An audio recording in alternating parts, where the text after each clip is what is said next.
I'm here with Geena Davis at the 2011 Sundance Film Festival on behalf of the Women's Media Center, talking about inequality in the media.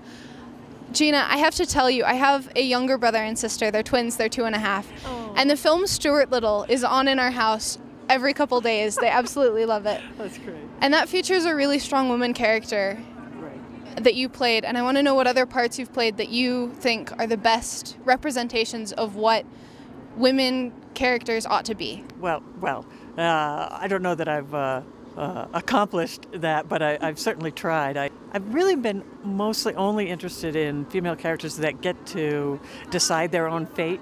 You know, there's so many female characters that are like, you know, the girlfriend of the one playing baseball, or the wife that got kidnapped, or, you know, and that are just serving a function that doesn't have to do with their character development. So I'd rather play baseball or you know, do something interesting and unusual. I got to be a pirate captain in Cutthroat Island, which is like awesome. Cool. You don't get to, how many women got to be a pirate captain? So that was really cool.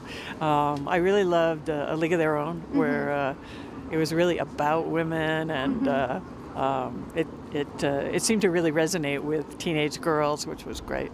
And Thelma and Louise was really important to me. I think that was, it really changed my life. You know, it really made me realize how important it is for women to see movies that can make them feel, you know, empowered and excited and energized. And probably the most, well, definitely the most iconic part I played was the president on a TV show, and that was like really awesome. I was like, oh my God, my life is perfect. I get to play the president. It was great. Well, thank you for playing those roles. Thank you. So, being a female in the show business industry, what's the biggest challenge you've had to overcome? I think I would have to say now it's the lack of parts for women. Right. You know, it's really stunning, even though it's been that way. You know, like, as I was saying earlier today, since 1946, the percentage of female characters hasn't changed. But it's just really sad in a way that, like, wow, I really wish I could be playing more interesting characters. Yeah. Because I'm really fussy. I really only like to play parts that inspire me in some way. And also, I really do take into account what the women watching will think about the female character. What inspired you to found the Jane C. Foundation? It was really my daughter. When she was about she's 8 now. When she was about 2 years old, and I started watching, you know, little G-rated videos and things with her, I was so struck by how few female characters there seemed to be. I really was like, wow. In shows for kids, you sort of tend to think of as being good for kids in a way, and that there was this gender disparity and also so much stereotyping of female characters, so one-dimensional and often just there serving as eye candy.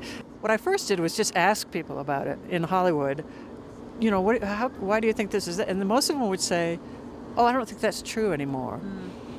And it made me realize, wow, people are not noticing this, and that's what made me want to start a research institute, because I wanted to be able to talk to them with numbers, with the data. This is how many female characters there are, and it's proven to be a good tool, because they really are stunned when they hear the numbers. So. What advice would you have for women who want to go into a very male-dominated field like film?